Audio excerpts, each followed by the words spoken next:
I'd like to call this meeting order at 2:09 p.m. Clerk, please call the roll. Thank you, Vice Mayor. Councilmember Kaplan. Here. Councilmember Dickinson. Councilmember Pluckybaum. Councilmember Maple. I'm here. Mayor Pro Tem Guerra is expected momentarily. Councilmember Jennings. Here. Councilmember Vang. Here. Mayor McCarty will be absent this afternoon, and Vice Mayor Talamontes. Here. Thank you. You have a quorum. Councilmember Pluckybaum, will you please lead us in the acknowledgement and pledge of allegiance? Please rise if you're able.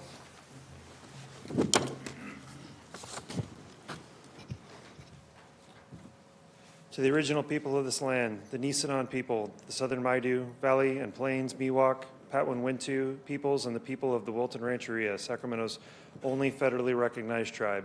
May we acknowledge and honor the Native people who came before us and still walk beside us today on these ancestral lands by choosing to gather together today in the active practice of acknowledgement, appreciation for Sacramento's Indigenous people's history, contribution, and lives. Thank you. Pledge. I pledge allegiance to the flag of the United States of America and to the republic for which it stands, one nation, under God, indivisible, with liberty and justice for all. Thank you so much.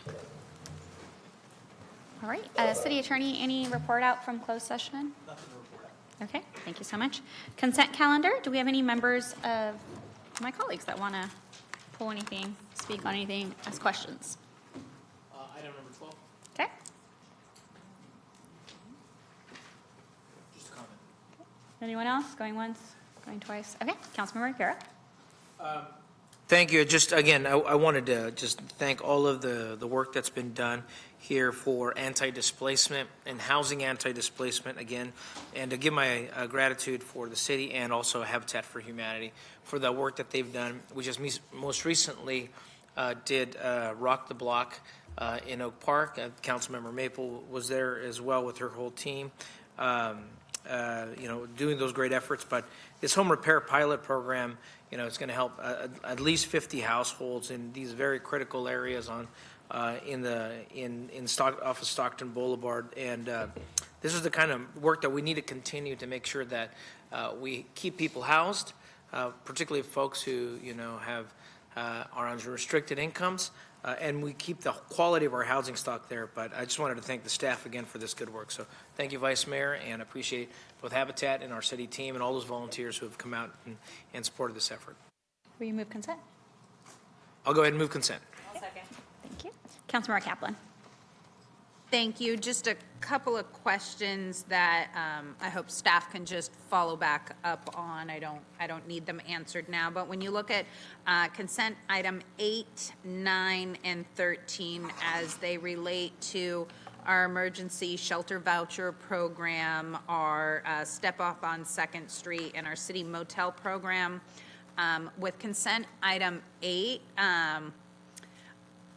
I'm having a little trouble fully understanding, and it's maybe because I'm confusing, so I would love if I can get what impact will the switch from the motel program to emergency shelter vouchers have on those served in the motel program, and then understanding what the cost savings will be.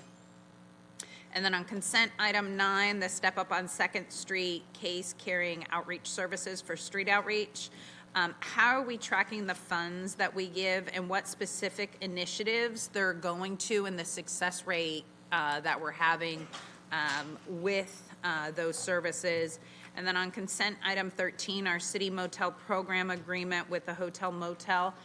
Council members, it's not the first time, but I would love that while we created this program for women and children and families, what is preventing us from potentially expanding it to include seniors, knowing that the city auditor's report showed this is one of our more successful programs that is cost effective? Why wouldn't we open this up, knowing that we're looking for ways to save money and get more seniors off the streets? I would love for that discussion or to occur at some point. Yeah, Councilwoman Kaplan, we can definitely get out a City Council FYI, but also know that I'm working on a larger report regarding data in the homeless department. So I can do one in the immediacy, and then if you give me a little bit of time to work on a comprehensive report, that'd be great. Which I really appreciate, because I think that may answer a fair amount of questions that I'm having of what are we doing, why are we doing, why was something set up a certain way, and is it time to maybe relook at how we do that, knowing we're getting less state money for this, but still trying to keep the amount of people off the streets as possible. So thank you, City Manager. That's it. All right, thank you so much. All right, we have a motion and a second. All in favor, please say aye. Aye. Noes, abstentions? One absence. Okay, good to go. And now we're going to move along to SHR. Oh, no, there's no public comments. Now we will move along to the discussion calendar. We have SHRA with the authorization of the issuance of 501c3 bonds.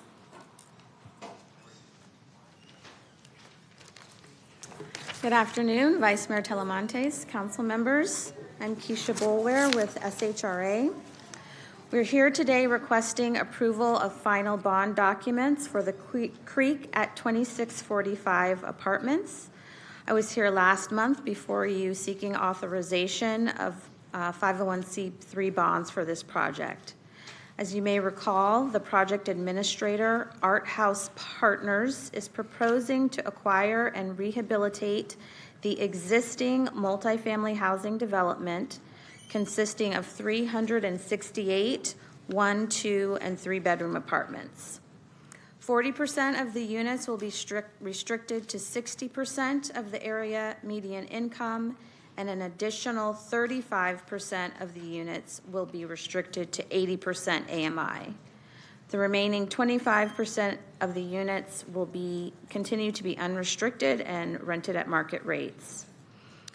Unlike the mortgage revenue bonds SHRA typically issues, the 501c3 bonds allow the rehabilitation of the development to take place over the first 36 months of ownership. Here, exterior improvements will include repairs to balconies, stucco, fencing, asphalt, and sidewalks. In addition, there will be roof replacements and landscaping improvements. Interior renovation is expected to be completed over time through property operations and reinvestment of cash flow. For interior unit renovations, they will be renovated as the units turn over, minimizing displacement and bringing those units up to the standard of previously renovated units. The owner will be Integrity Housing, an established nonprofit housing entity, and AMC Management will serve as the property manager. Project Access will provide 20 hours of resident services that will include after-school programming. In closing, staff is requesting approval of the final bond documents associated with Creek at 2645. Staff and the project sponsor are here to answer any questions you may have. Thank you.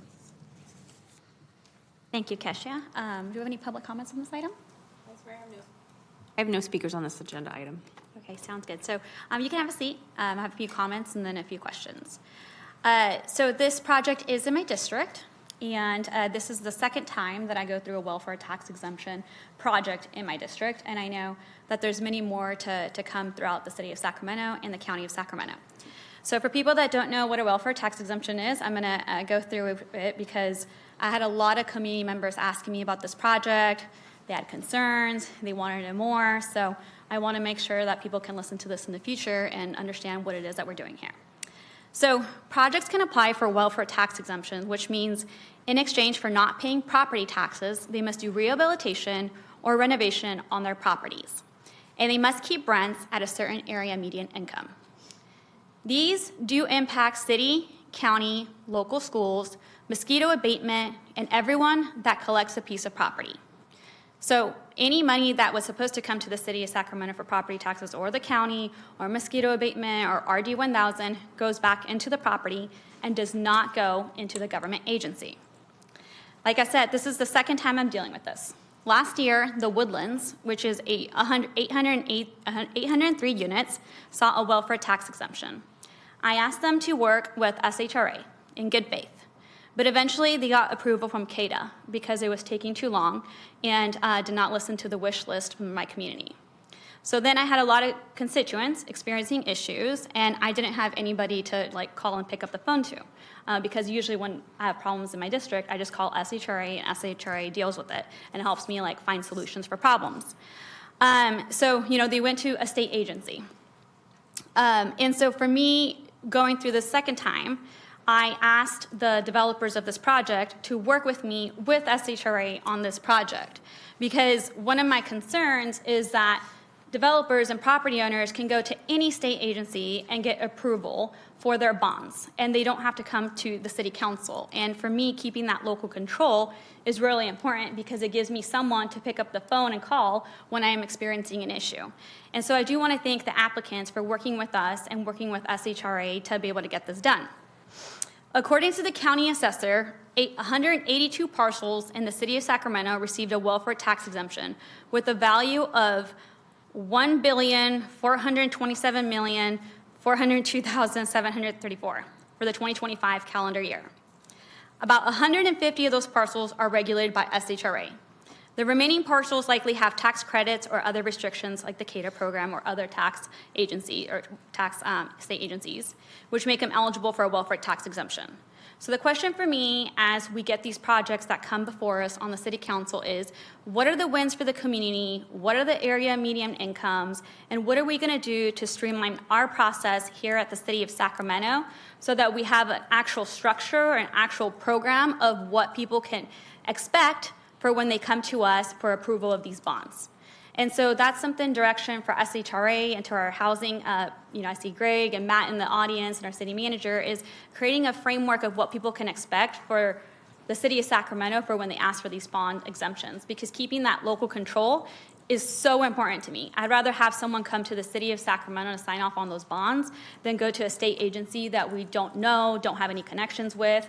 And also at the end of the day, it just helps us with streamlining communication and holding each other accountable. So I wanted to give that blurb because I did have a lot of constituents ask questions about this project when it came out in one of the news articles. So for Kesha, can you tell me a little bit more about what this means? I had a lot of questions from the neighbors asking if, saying, hey, the city of Sacramento is in a budget deficit. What does it mean for us with these bonds? How are we giving them money if we have a budget deficit?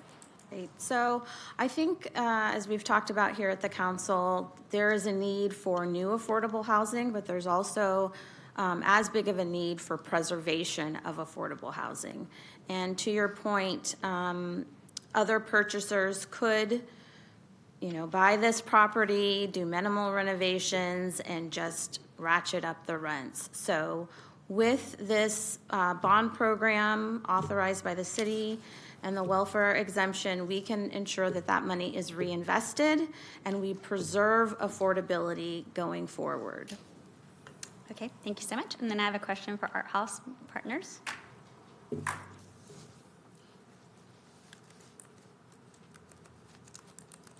want to introduce yourself? My name is Sean Lettingham. I work with Art House Partners. Thanks, Vice Mayor. Thanks, Council. Okay, thank you so much.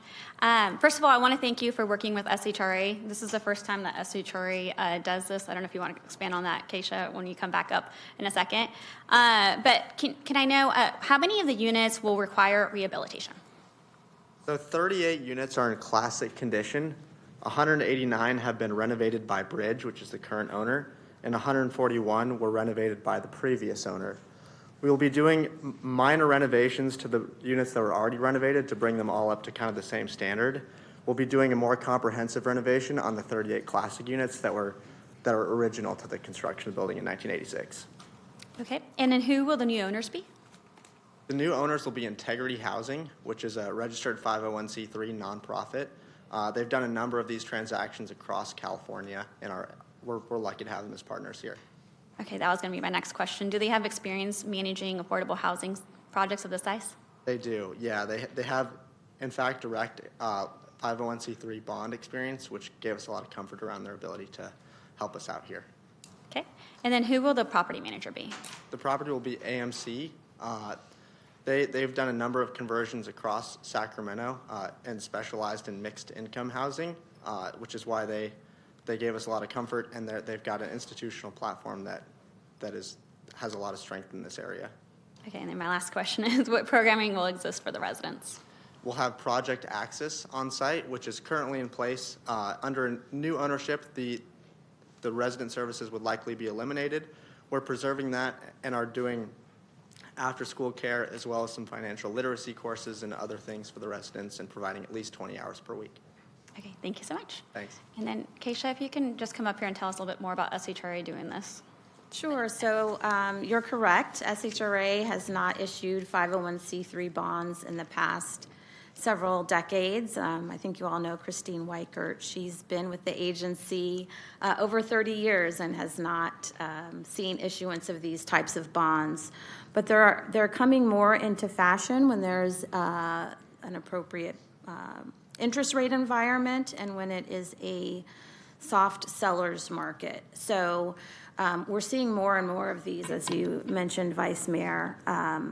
And one of our critiques is that we've been a little bit more expensive than some of the other state issuers. In this instance, we were able to work with the applicant, but that is because we do all of the underwriting. So you mentioned the property manager. SHRA underwrote them and made sure that they had the experience and were up to our standards, as well as Integrity Housing and Project Access. So you really are getting more bang for your buck. And as you said, you have someone to pick up the phone and ensure that the residents themselves are getting that extra investment and quality care. Okay, awesome. Thank you so much. So I'm happy to move the item. And again, just thank you to SHRA and Art House for working together on this to make sure we dot our I's and cross our T's. And Yayin, thank you so much for your work on this. Okay, thank you. And no other members? All in favor say aye. Aye. Noes, abstentions? Seeing none. Thank you. All right, moving along to item 16, 2026 Climate Action and Adaptation Plan.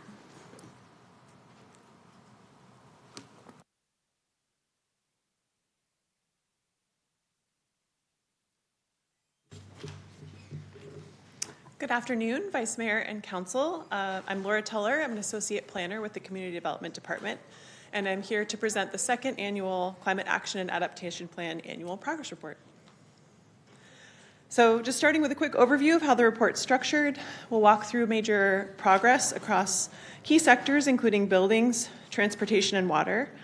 We'll close with some opportunities and challenges we're facing, and then open it up for questions.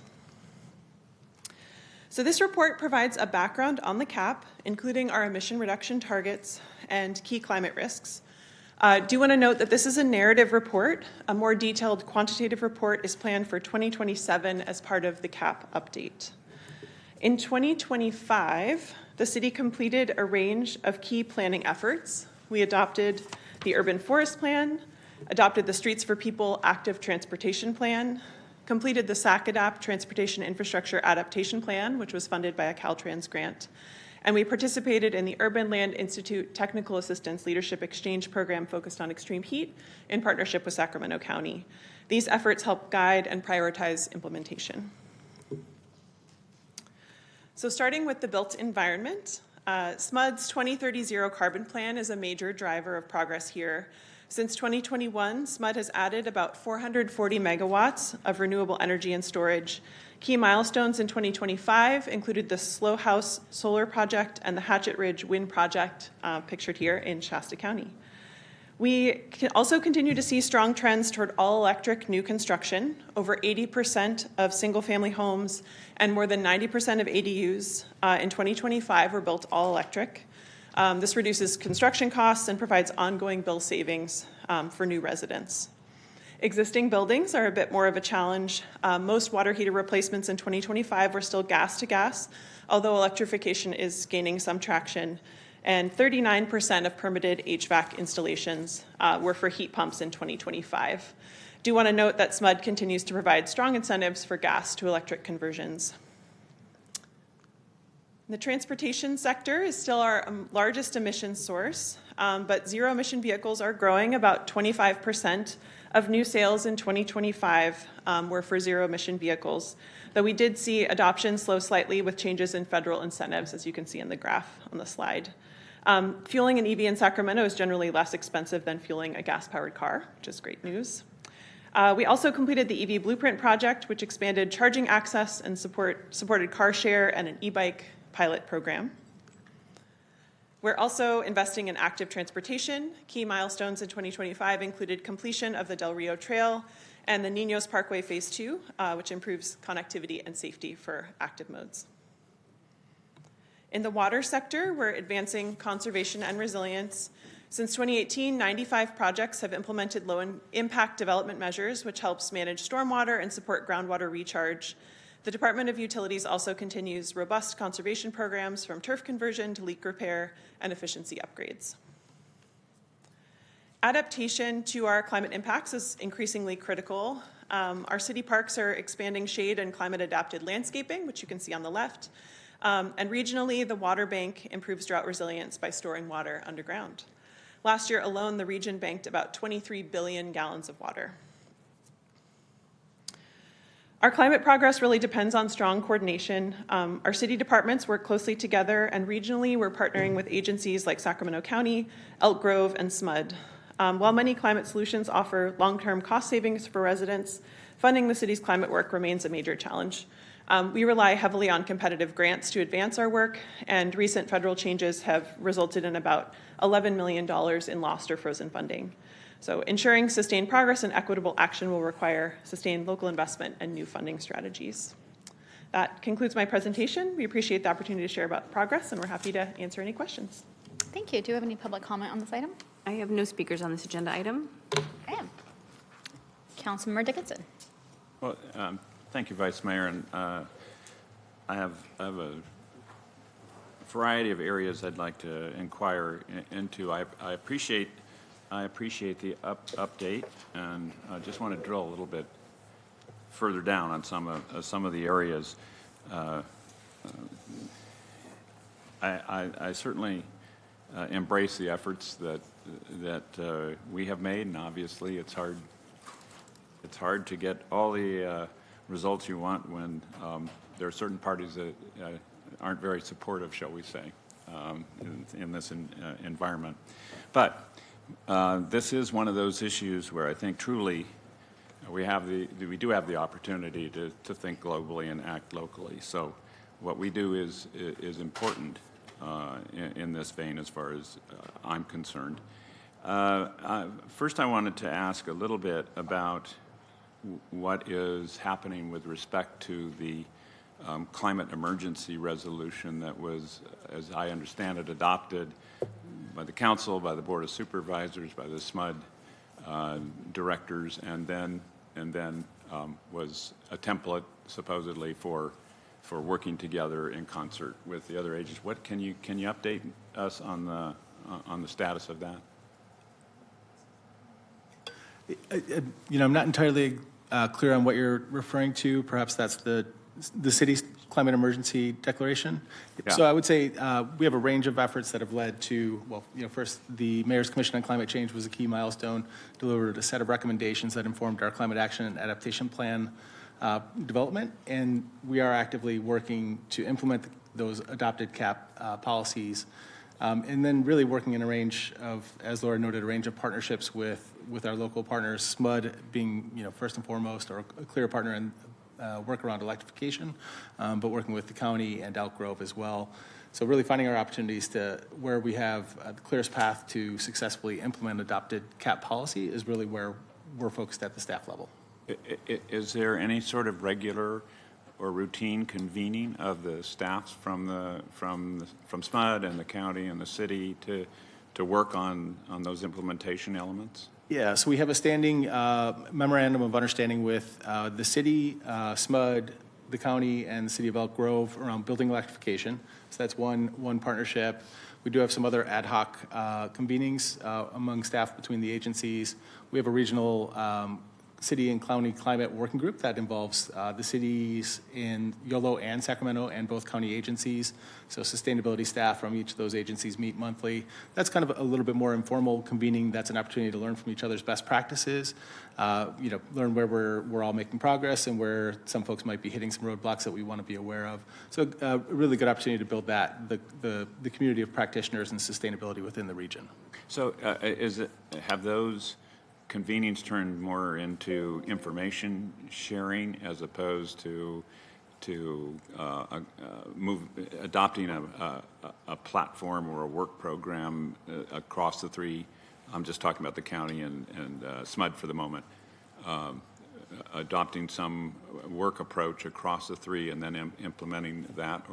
Yeah, we're actually actively in motion right now with the building electrification MOU partners to identify priority projects on which to collaborate. So they're looking to put some more structure around that collaboration. In the past, we've worked collaboratively through that MOU structure, actually to prepare two separate larger grant proposals to the Department of Energy. One of those was given a conditional award, not ultimately funded, but that was a partnership project. We had one that was a REACH code proposal that was all 4 partners. The other was for the development of a building performance standards program, which was a City of Sacramento and SMUD partnership. Again, that particular grant, we did get a conditional award, but we have not received that funding at this time. But we are looking for opportunities to structure those kind of partnerships to proactively message around the benefits of electrification and other decarbonization measures in Sacramento. Is there some place where the common work you're doing among the three, or on a bilateral basis, is recorded and available? We do have an approved memorandum of understanding. That's kind of Right. our otherwise it's a little bit more,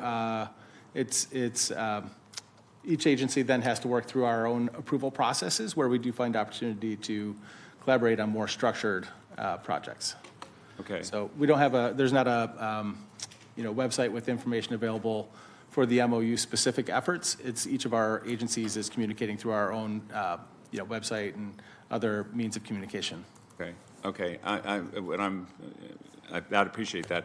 What I'm thinking is when you meet, do you agree on and memorialize agreement on we're going to do this together, we're going to work on that kind of just that kind of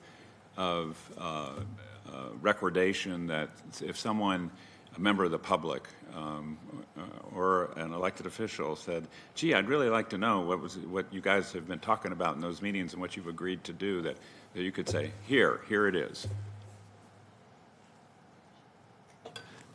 Each meeting is agendized, but there is some informality to it, so there's not a formal meeting minutes from those meetings. It's an opportunity for us to collaborate a little bit more informally as staff. But again, then if there's formal action that we want to take, we would work through each of our respective leadership chains to get that approval to move that work forward. Okay. Yeah. I mean, I just think that partnership is crucially important to what we're trying to do universally in the area, and that's why I'm asking whether there's some place to be able to track that in effect. So maybe that's something. If it's not too difficult, you can incorporate in the next update or report you give us when you come back. I guess next year is when we're gonna see you next. Okay. The second thing I wanted to inquire about is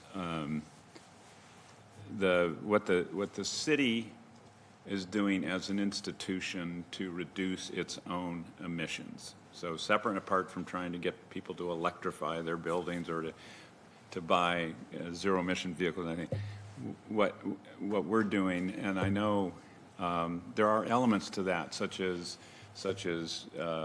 replacing cars in the fleet with EVs and things of that kind. So there are those singular elements.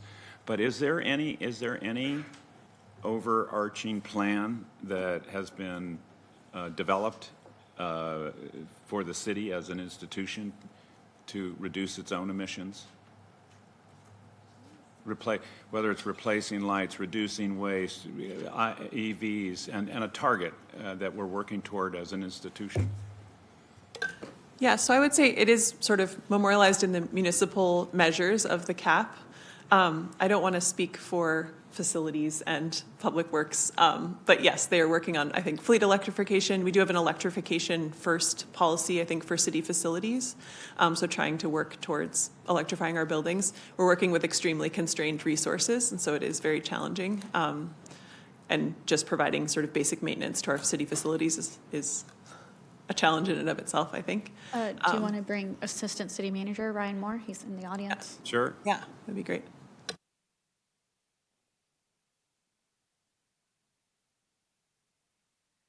Thank you very much. Mayor and Council, Ryan Moore, Assistant City Manager. So I think you had it right. There are a number of things going on department by department. So there are everything from LED retrofits in our buildings. There's the Department of Utilities is working on a lot of, the big energy user in the city, as I'm sure you know, is the water treatment plant and the pumps. So we are upgrading a lot of that equipment to bring energy use down. That's been a big effort in the Department of Utilities, fleet electrification. So it's not a larger unified effort. Each department has initiatives they're working on. To me, it would probably be a good idea to bring back an FYI memo to articulate everything that we're doing if it's something you're interested in. Thanks, Ryan. I mean, I think it's helpful to have a goal as the city, and recognizing each department's going to have its part to play. But I know when I was on the Board of Supervisors in 2006, we set a goal by 2010 to reduce our emissions as the county by a certain percentage, and so everybody knew that. Everybody knew we were working toward that. Everybody knew what we had to do, and I think it fostered more appreciation for what we were doing. So, I mean, it's just something that I found to be very useful in that context, and thought might be something here that would make sense. Sure, be happy to bring something back. Yeah. Okay. Thanks.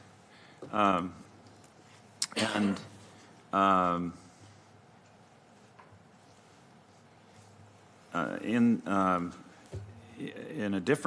slightly different vein, some of these things are cross-cutting. We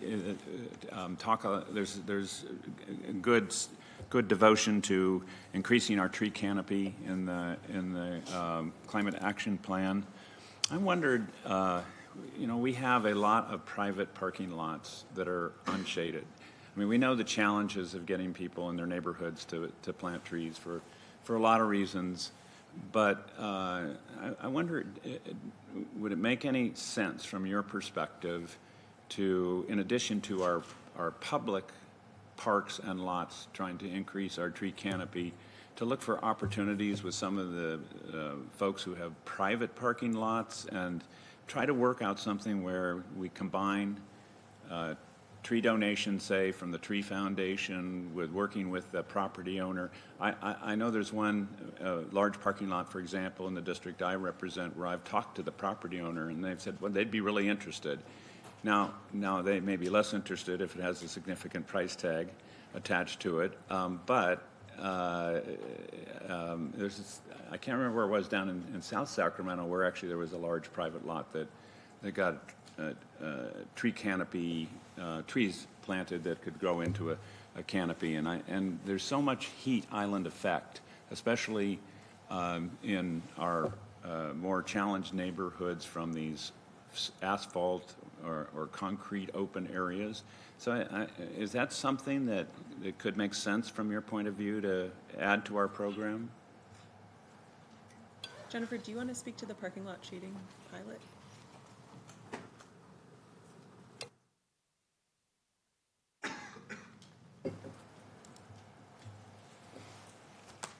Councilmember Dickinson, Mayor, Council, Vice Mayor.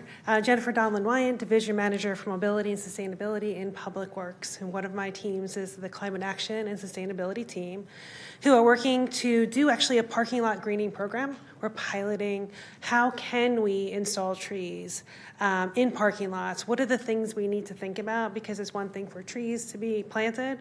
It's another thing to think about the irrigation they need. And often irrigation is the biggest cost that would be for the developers or the property owners at the time. So we're looking into that, and we will create information packets. We're going to be doing engagement to property owners about the outcomes of this pilot and how do we move it forward. So we're thinking about it, and we're moving, just figuring out how we can make it work. Okay, Jennifer, thank you. I'll be interested to talk to you about this particular location that I think would be a great pilot, and I think irrigation is the big issue. So we can talk more about that. Thanks. Then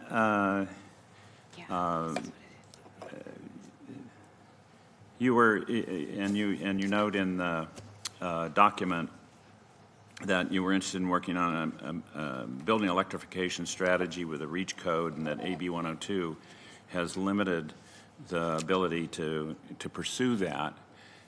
And so I don't know if you can, but I thought the way AB 102 came out is it largely preserved the ability of local governments to pursue REACH codes. Can you talk a little bit more about the status of that? Okay. Yeah, so the one thing that we have found with, it may be AB 130, is, just want to make sure we're talking about the same legislation, that limited the ability of local agencies to adopt REACH codes. There are several exception pathways. One key one that we've tracked is an exception for if a local agency is implementing policy that was adopted in a general plan. And so our initial take is that leaves us some room for adopting REACH codes. There is some uncertainty on how that's going to be ultimately be interpreted by the California Building Standards Commission, which currently does have a number of applications from other local agencies around the state. So we're tracking how that is, how that process plays out, how CBSC ultimately determines their ultimate determination on those REACH code proposals. So at this point, you're in a wait and watch posture. And do you That's have any? correct. Okay. And do you have any expectation about when the Building Standards Commission is likely to conclude on this? We don't know. There's a number of cities who have adopted REACH codes sort of following, well, there were a number of cities that actually rushed to adopt prior to the AB 130 deadline, which I think was last October. And then there's been a range of cities that have passed them sort of using this exemption for general plan policy. Since then, none of them have been accepted by the California Building Standards Commission, and we haven't heard any feedback from the California Building Standards Commission on sort of when they will make that determination. So they asked cities for some additional information regarding sort of how they felt they fell into this exemption pathway, and haven't heard anything since then. So when you say none of them have been accepted, have they been rejected? They haven't been rejected either, yeah. Not acted upon. I think basically AB 130 was, adopted by the legislature, but some of the language in the legislation is a bit unclear in sort of how it applies to the California Building Standards Code. And so I think it's really the California Building Standards Commission trying to sort of true up those two things. I'm interested in that, but I'm in the same vein. I'm interested. I see that the Bay Area Air Management Quality District, Air Quality Management District, is on the cusp of adopting a requirement for replacement of gas water heaters with water pumps, electric water pumps, and given the litigation involving Berkeley a few years ago that caused this city to suspend its efforts to do the same thing. I'm wondering if you're tracking what's going on with the Bay Area Air Quality Management District and what authority they think gives them the ability to do what seems to be the equivalent of what Berkeley was doing. Yeah, and I might pass this over to Laura in a second here, because she's got some details. So the Bay Area Air Quality Management District is pursuing a zero NOx rule, so it really is looking at regulating nitrogen oxides rather than fuel type, and that really is the core difference between the Ninth Circuit's ruling against Berkeley's ordinance. That was really resting upon the energy policy, energy EPCA please, can you help me with that? Policy Conservation Act. Energy Policy Conservation Act, thank you. And so really resting in different elements of the law. There's been a similar effort in Southern California as well, which I believe did not pass through the South Coast Air Quality Management District. So there's a lot of folks around the state tracking what's happening in the Bay Area Air Quality Management District, but I will note that we may not have the same pathway available to us based on our attainment status regarding nitrogen oxides in the Sacramento Air Management District. Oh, okay. So first of all, your opinion would be that something here would have to go through the APCD, the Air Quality Management District, and AQMD, I should say, as opposed to control officer, but AQMD, and it's tied to reducing nitrogen oxides or oxides of nitrogen. Since we're in attainment status, you think that might not be available? That's our understanding based on Okay. conversations with the Air District. Okay, okay. It's fascinating to see what they're doing, and trying to look for an avenue to get to that point where we can ensure that the conversion happens to electrification, at least in that regard. I wanted to turn for a moment to transportation. And you talked about it in your presentation. Where we've seen the at least in the new sales market, the numbers go down a little bit, the percentages go down a little bit for EVs with the demise of the federal credits. But from my observation, I'm not so sure that it's subsidizing the purchase price of EVs. The purchase prices are coming down. There are some less expensive options in that regard. I'm more concerned about the charging infrastructure, and I think that is the hill a lot of people can't get over, is having confidence that if they have an EV, they'll easily be able to charge it, especially if they live in a multifamily building that doesn't have charging. They can't charge at home. There was a study, I don't know, 3-4 years ago now by the Energy Commission that found that 80% of charging happens at home. So I'm always looking for ways we can increase the availability of charging infrastructure in a public environment in order to try to compensate, since the efforts to, at least at the state level, to require charging infrastructure in private buildings has been pretty much stuck over the years for a variety of reasons. So with that preamble, I had a couple questions. One, are you working on something to bring us as an ordinance to permit, or if it doesn't require an ordinance, doing this at a staff level to implement the legislation that was carried by the mayor as an assembly member to allow curbside charging?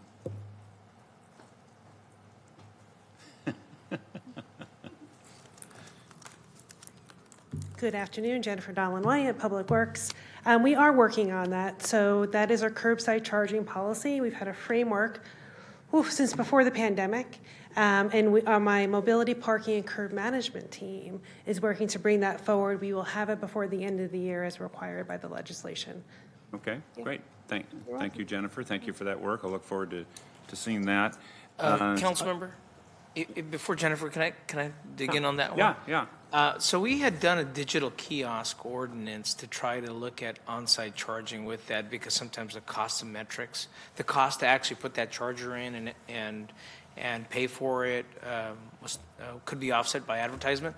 What's the progress on that? Have we done anything on that? Mayor Pro Tem Guerra, I remember that. That was a number of years ago. I'll have to check with my team on that and get back to you. I remember we did pass that to cover the costs, because you're right, cost for installation of public chargers is expensive. But we can report back to you. Okay, thank you. Sure.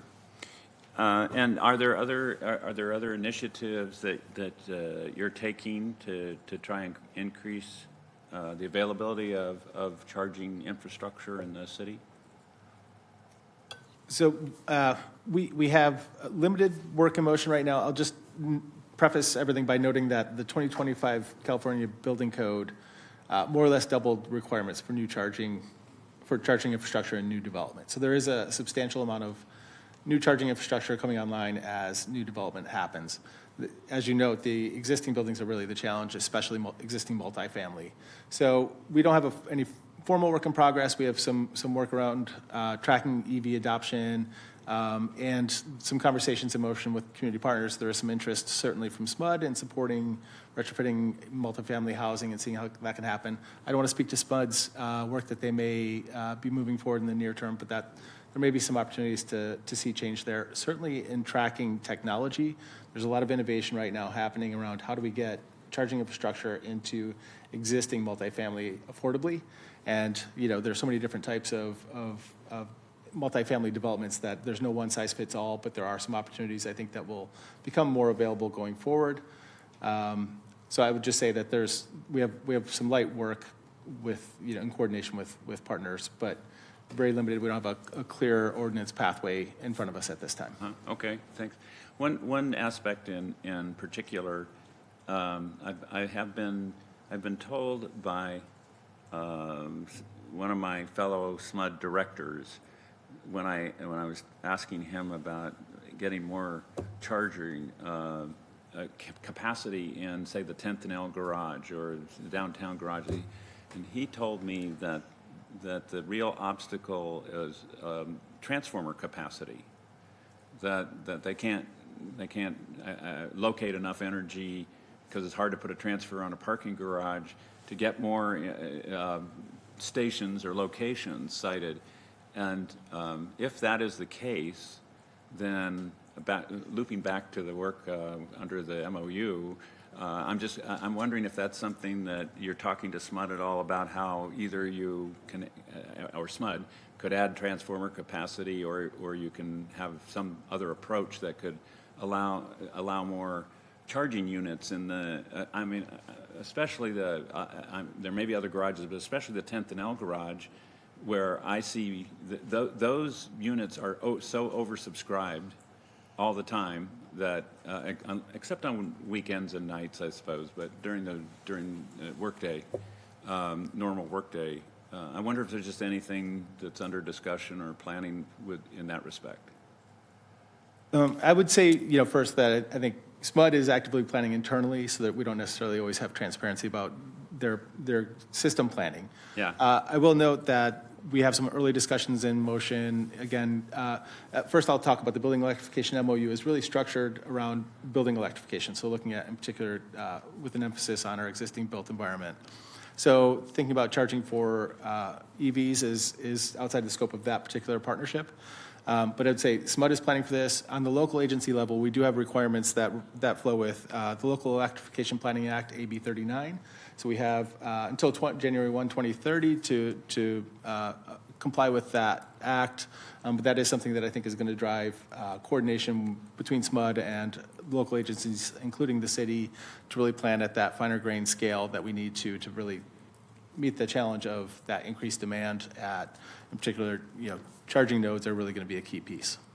So. Yeah, I think that, and the Memorial Auditorium garage, I think may be in the same boat, but these garages are real opportunities, it seems to me. So whatever we can do to push that envelope. Yes, thank you. Jennifer's here. Thank you. Councilmember Dickinson, if I just may add, part of the challenge we're seeing overcapacity in our parking garages is that there's free charging. And so, if you ever read the high cost of free parking, it also applies to the high cost of free charging. And so there's a great demand. We are working towards turning on charging for all of our publicly available car charging spots within our garages. One, of course, to recoup the costs. to pay for the maintenance, but also to get that turnover that we need so that people aren't parking there all day and are parking within the 4 hours. And then as we grow and we expand, ideally we'll have additional funding to not only help with the transformers, but also provide more chargers. Well, speaking of which, I assume there is no enforcement of the, I mean, it says 4 hours max, and in some of the spaces, 2 hours max. I just assume there's no enforcement of that. I don't do enforcement, and our enforcing team is not here today, so I can't speak to that. Here comes Matt. Oh, great, Matt is here. Great. Parking enforcement. Good afternoon, Vice Mayor, members of the City Council. Matt Ironman, Director of Public Works. So to answer the question, yes, there is enforcement. We do 2-hour enforcement or 4-hour enforcement on all of the signage and city-owned parking facilities. And so we keep those turned over. We think a better way of doing it is going to be really a holding fee, right, or overage fee, where you start to charge over the time, which will get people incentivized to move those cars quickly. And you are absolutely correct, Mr. Dickinson. It's a transformer issue, but parcel of what Jennifer Dolan-Wine is talking about is it's an imbalance of the system. If it's free in the city garages, most people will favor those versus paying for somewhere else. So we're trying to work with the state and the county to actually get on the same program, so that way it's not an influx in our facilities only. So, when you say an overage charge, you mean if they're still charging after the time, whatever the time limit is, then that bumps up the rate? That's correct. Or if they're full and it's over 2 hours, we would charge a fee to. Oh yeah, okay. To stay there. Okay. Oh, I think that would be that would be technically a much better approach, wouldn't it? And it feels better than a parking citation, right? No, it saves a parking enforcement officer having to circulate through the garage as well. That's correct. Yeah. Okay. Well, thank you. Good luck with that. I think that would help. Turning over the spaces would really help. No question. And staying with vehicles for a moment, in your report, I don't know, this may be a Ryan question, I'm not sure. It says the city currently operates a total fleet of 2,190 vehicles, including 1,190 light-duty vehicles, of which 140 are ZEVs. So that's a little bit more than 10%. Now, I know we've got a policy on replacement of vehicles in the city, and from what I can recall after I heard about it, it's a good policy, but that does seem, after the period of time that I suspect this policy has been in place, to be a relatively small percentage. Is that just due to the turnover of the fleet primarily? Yeah, some of it has to do with turnover, but it's also supply and demand as well, right? The type of vehicles that we require in our fleet. We are working on our heavy-duty equipment as well, right? And there's not a huge supply of vehicles for our emergency situations like the vac trucks but we are buying up as many Lightnings as we can. We pretty much bought up all the Bolts, right? And so light duty we are very on top of. It's just really a supply issue from the manufacturers, and we source these things wherever we can, really. We try to stay local and supply through our local businesses, but we do outsource whenever we can. So you don't necessarily buy based on adding onto a state contract, for example, like some agencies do? We do use consortium,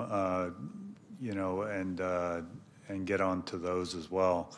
But we source them any which way we can get the vehicles. And as you can imagine, there's a high demand, especially in the public sector, for these vehicles. So often we find ourselves falling short. But normally the light duty, we'll work with each department to make sure that it works for them, and then we'll purchase those for the departments. Okay. I personally encourage as much as possible that getting EVs in our fleet for a variety of reasons, but I'm a believer as well, and they work in many cases for our operations. Most departments have 100% adopted EV. yeah.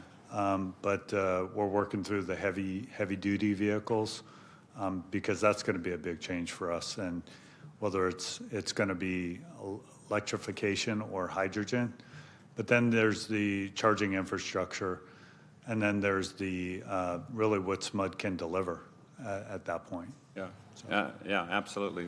There are other limits. Yeah. Thanks, Matt. And I'm sure to everyone's relief, the last thing I wanted to ask about is whether you have considered the desirability and feasibility of creating a climate resilience district, either with the city alone or with some of our sister jurisdictions.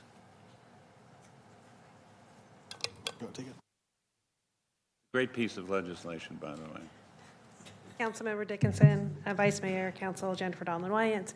We are evaluating the feasibility of that. One of the things that we're going to be meeting with our finance director to talk about what are the possibilities, what are the implications, what are things that we should consider as we consider the possibility of a district.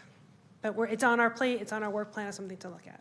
I think I do think that we could create a district actually with not just the other general purpose jurisdictions, but with regional transit, with SMUD, with a host of agencies potentially, and as you probably know, it's got a variety of ways you can generate funding. So it may open some additional options for funding those kinds of things you're finding so challenging if we look into it and we're successful.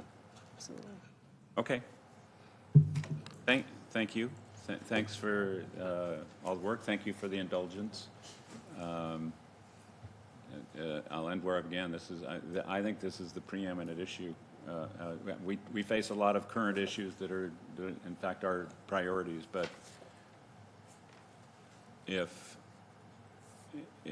we or those who follow us can't breathe, the rest of it becomes pretty irrelevant. So, thanks very much.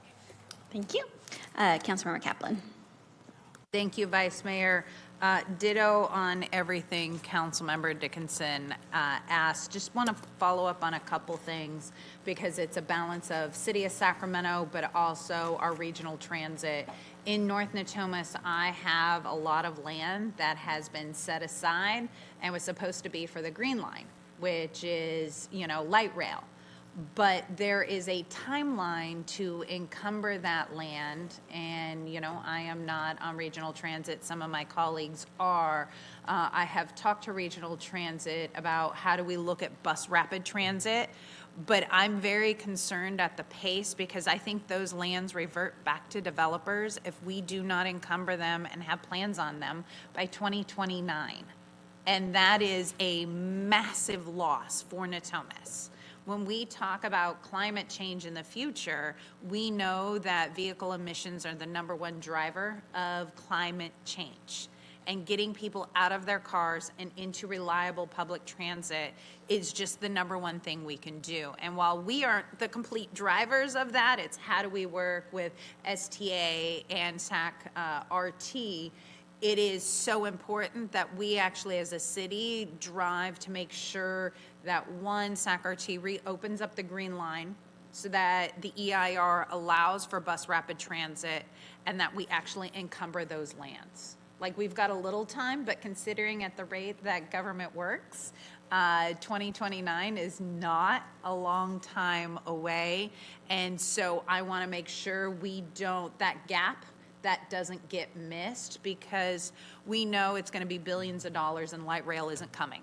Light rail is already over the river, but bus rapid transit going through Natomas to the airport should be a priority, being, the 33rd largest city in the United States, the fact that we don't have true viable public transportation from the airport to downtown. You know, in my 20s, it used to be the YOLO bus. The fact that YOLO bus is taking me to the airport and not anything within Sacramento County, we should do better. And that's, you know, 20 years ago, I was taking the YOLO bus to the airport. And then, you know, my second love, as we all know, is trees. And we've talked about like our canopy and Natomas, we have less than many other areas because we're a new growth area. But what I haven't really heard is how are we partnering? Because there's only so much land the city has. The next biggest landowner are our school districts. What are we doing to partner with our school districts? Because many of the areas that need more trees are also in our low-income areas where we could also be helping those schools plant trees, which would have the benefit for the kids, cleaning the air and the entire environment. Is that something we're looking at?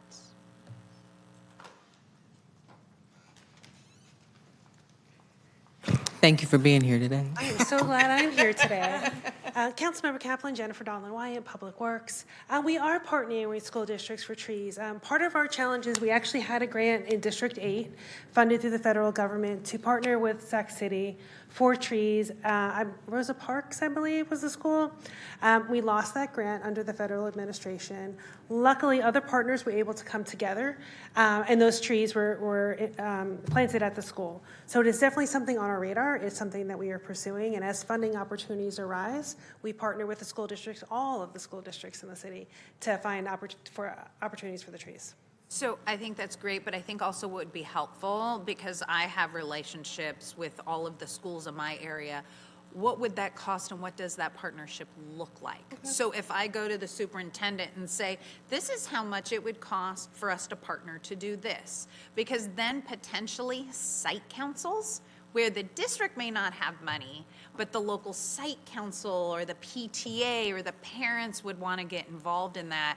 And that's like the next stage I'm actually looking for of how can I partner with individual schools, because it shouldn't depend on what the overarching budget is of the district, but each individual school site also gets money. Or if it's like, hey, I can sponsor 250 and I can get another community member to do 250 and we raise $1,000, how many trees do we get?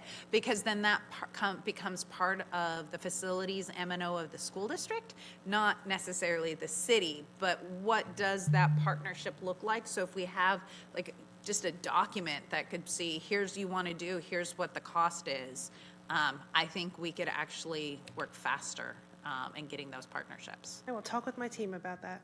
That would be great. Thank you. You're welcome. I appreciate that. And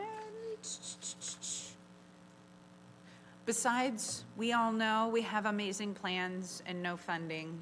That's just my comment.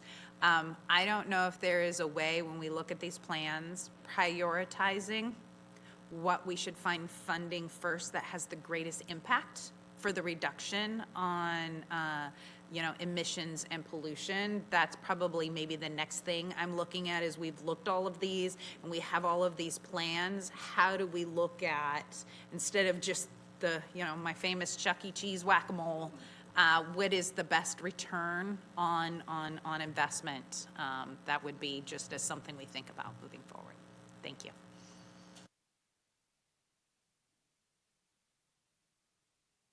Seeing no other members to sign up to speak, is this review, comment, and provide direction, so we don't need a motion. Thank you so much for your presentation.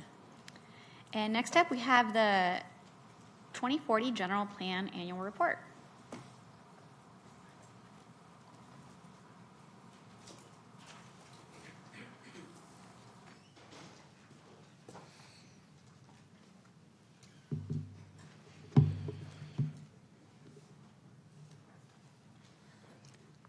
Welcome. Sorry, just waiting for the slides. Awesome. All right, thank you for your time today, Vice Mayor and Council members. My name is Amy Yang, and I am a Senior Planner with the Long Range Planning Team in the Community Development Department. In this presentation this afternoon, I will be providing a high-level overview of the 2040 General Plan Annual Report for 2025. This presentation covers how the annual report is organized, the thematic framework for the report, a brief overview of each section of the report, as well as how we have reported on implementing actions and sustainability and equity indicators. The body of the 2040 General Plan Annual Report spotlights major projects and city initiatives that exemplify the 2040 vision and guiding principles. Appendix A provides a copy of said 2040 vision and guiding principles.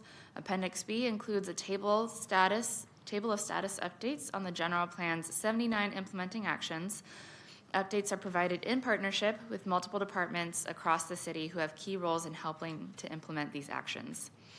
Appendix C includes a table of status updates on the general plan's 9 sustainability and equity indicators where possible, which help track the city's progress toward a more sustainable and equitable community. The vision and guiding principles are the foundation for the goals, policies, and actions in the 2040 General Plan. Because of this, we have highlighted a number of city projects that align with and support these principles. The guiding principles for sustainable and responsible growth focus on issues such as promoting a compact development pattern, ensuring a broad mix of housing types, and creating a city that is a model of sustainable living. The guiding principles for resiliency and climate action focus on issues such as working toward carbon neutrality, addressing environmental hazards, and promoting environmental health and resilience, as well as improving our city's tree canopy and green infrastructure. The guiding principles for safe, equitable, inclusive,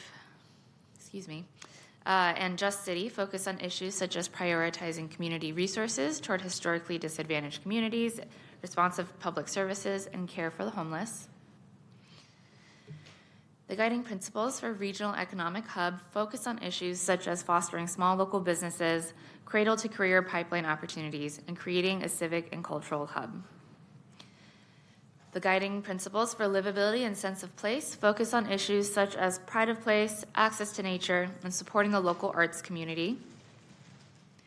And finally, the guiding principles for interconnected, accessible city focus on issues such as connection between Sacramento neighborhoods, a multimodal transportation system, and prioritization of safety and human life on the streets. As mentioned earlier, the 2040 General Plan includes 79 implementing actions. Some actions have been completed, some are in progress, and some reflect ongoing city programs. Appendix B provides a status update of each action where available.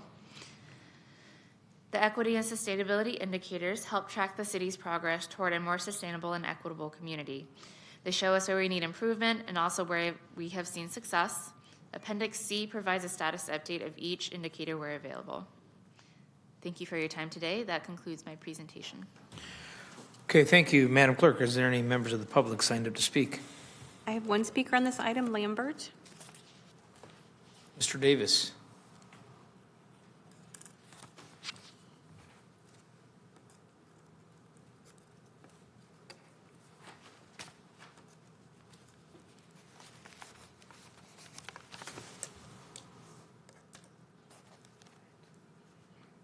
The general plan, just the language of general plan, I was just trying to see the difference between the general fund. And this person who just made the presentation gave me clarity. I needed to get clarity. The millennials keep me busy, and they wanted to know what is the difference between the general plan and general fund, and I have that, so thank you. Thank you, Mr. Davis. Councilmember Maple. Thank you, Mayor Pro Tem. And thank you for the presentation. I know this is, the 2040 General Plan updates have been a lot of work over many years. They're very iterative, and there's a lot of different components. So I appreciate that this is just a quick update. My question is actually pretty specific, and that is to lot splits. So I know there's SB 9 and then SB 450, which allowed the sale for lot splits, and last I heard, I believe that we were updating our codes to allow for that. Do we have an updated timeline? Or has it already been done and I missed it? I don't know, I'm looking over here to the housing folks. Good afternoon, Councilmember Remy Mendoza, Long Range Planning Manager. I am not aware of the timeline off the top of my head, but I'm happy to look into it and follow up. Yeah, absolutely. Yeah, just to follow up over email would be great. Thank you. Just really curious. I recently attended an event hosted by the Realtors and ended up basically pitching our ADU website to like 20 or 30 people, and they were amazed at the pre-approved plans on there, all the things that are being offered, and a lot of people genuinely didn't know it existed. And so I was pretty proud in that moment. I'm like, yes, look at all these cool things that we have in the tools on the website. But I did get some questions also from folks who have larger lots in places like Oak Park, and I'm sure other places in the city where they might want to maybe build multiple different kinds of ADUs and be able to possibly sell those. And so I would love to get back to them. So with that, thank you. All right, seeing no other members to sign up to speak, you're good to go. Thank you so much for your presentation. And now we will do public comment on items not on the agenda. Thank you, Vice Mayor. I have 8 speakers. The first is Lambert.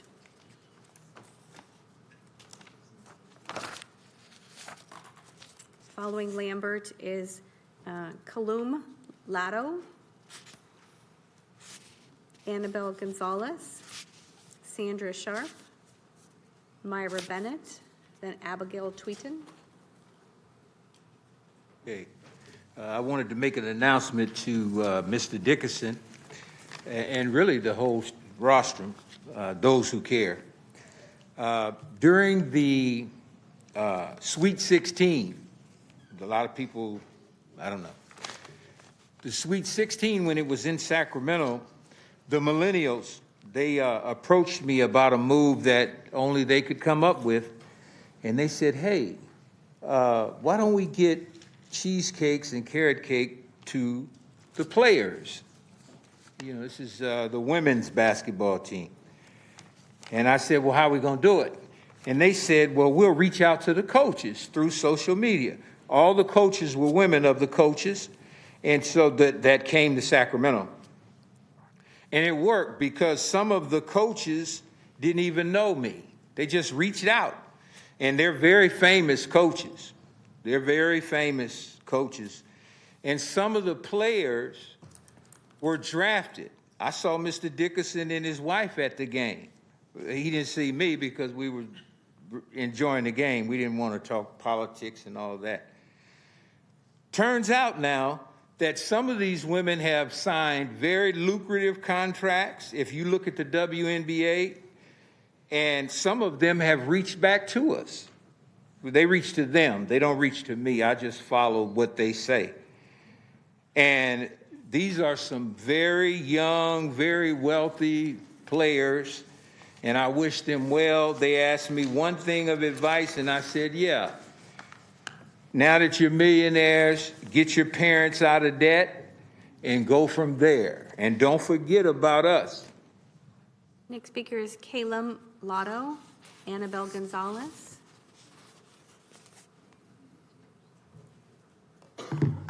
Hi, my name is Calum Lotto. I'm a voter in Little Pocket and a lifelong Sacramentan. I'm also a transfer student from Sacramento City Community College to Sacramento State University. So in addition to my roots here, I'm also the community organizer for Better Ballot Sacramento, a ranked choice voting or RCV initiative here launched by our county's League of Women Voters. We're supported by a huge coalition spanning the whole city, including neighborhood associations, political clubs, nonprofits, and we have been endorsed by many of those who seek to have upgraded elections here in Sacramento. I'm here to thank the members of the council who have signed our petition. Your support is essential. So I have another ask. If you could, we would love if you would support ranked choice voting by putting it on the ballot this November. This council has the power to give Sacramento the choice to strengthen democracy and upgrade our elections here. And this is a popular choice. In places where ranked choice voting has been adopted, voters understand and enjoy it. So again, please support ranked choice voting by putting this initiative on the ballot so Sacramento has the opportunity to adopt a fair way to vote. Thank you. Thank you. Annabelle Gonzalez, then Sandra Sharp.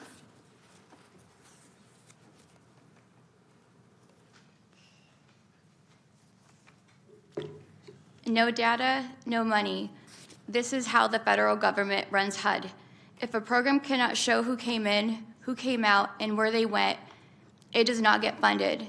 Sacramento does not follow that rule. Sacramento puts it on the consent calendar. 2 words most people have not heard, but it is where the biggest decisions of the city quietly disappear. My name is Annabelle Gonzalez, 12-year North Natomas homeowner, CEO of ASO. Today is my birthday, and thank you. And the only thing I'm asking for is transparency. What better way to spend my birthday than to learn and talk about the city I love? Today's agenda had 19 items. 14 of them get 1 vote. No debate, no discussion. 3 of those 14 are homeless contracts. Emergency shelter vouchers, the city motel program, Step Up on 2nd Street. And I have to also mention, thank you, Lisa, and thank you, Eric, for speaking about items on the consent calendar. So these 3 ask for $3.6 million today. They add to a program that has already cost more than $46 million in 5 years. Federal COVID money paid for most of it. That money is gone. State HHAP money is being cut in half. So who picks up the bill? The general fund, our tax dollars? Last year, the city's auditor reported and only 32% of participants reached permanent housing, and over 50,000 in invoices could not be verified. When was the public consulted on these contracts, on these operators, on the cost per night, on the outcomes? Sacramento says it has no money, but somehow there is always more for the same operators, the same motels, the same contracts. We are not out of money, we are out of accountability. Thank you. Next speaker is Sandra Sharp, then Myra Bennett, then Abigail Tweeton, Daniel Mano, and then Paula Lee.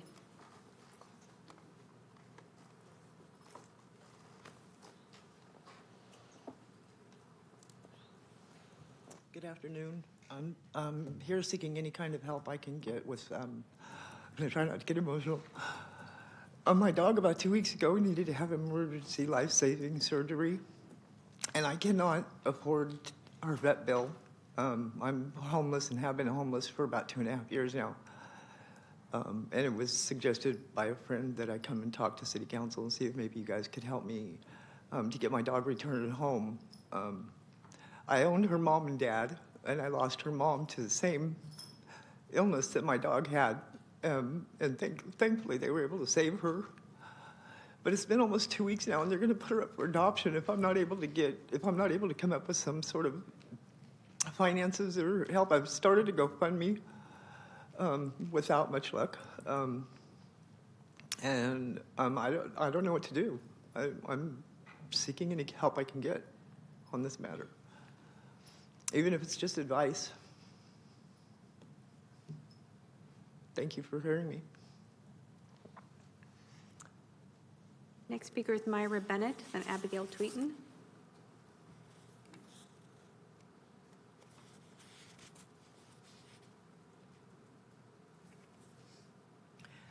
Hello, my name is Myra Bennett, and I live in the 95822 area of Sacramento.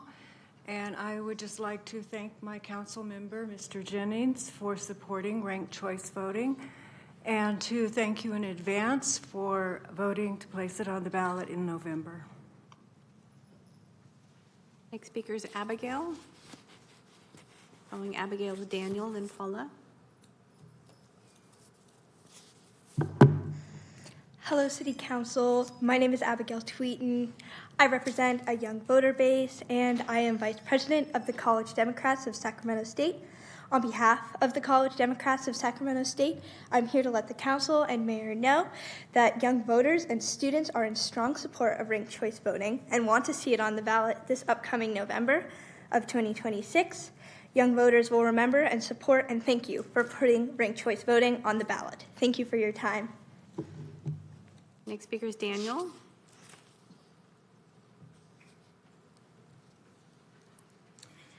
Good afternoon. My name is Daniel Mano, and I'm a longtime Sacramento citizen and a Sac State Teaching Credential Program student who believes strongly in ranked choice voting.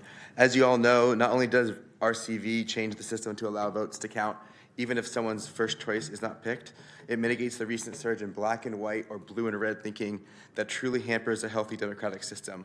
I'm here to advocate for ranked choice voting as someone who worked on Speaker Robert Revis's first campaign for Assembly in 2018 and has worked with Andrew Cutchfield, a former national political director at United America, which has worked hard on ranked choice voting across the country and whose slogan is county over party. He also was a former director of Govern for California, a political philanthropy group that aims to help all Californians regardless of party. You may know about it, but yeah.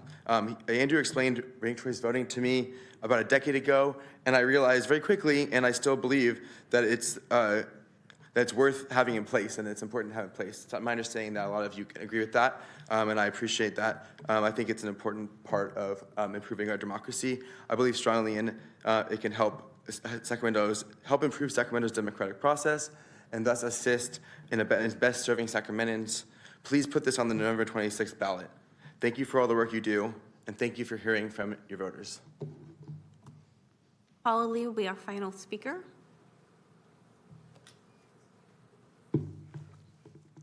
Thank you. Good afternoon, Council. Paula Lee, on behalf of Better Ballot Sacramento. I'm here to thank Councilmember Vang for submitting a request that ranked choice voting be agendized. Thank you, my Vang. And I want to thank the mayor for sending this to the Law and Ledge Committee. I note for the public that the members of the Law and Ledge Committee are Katie Maple, Phil Pluckybaum, Eric Guerra, and Roger Dickinson.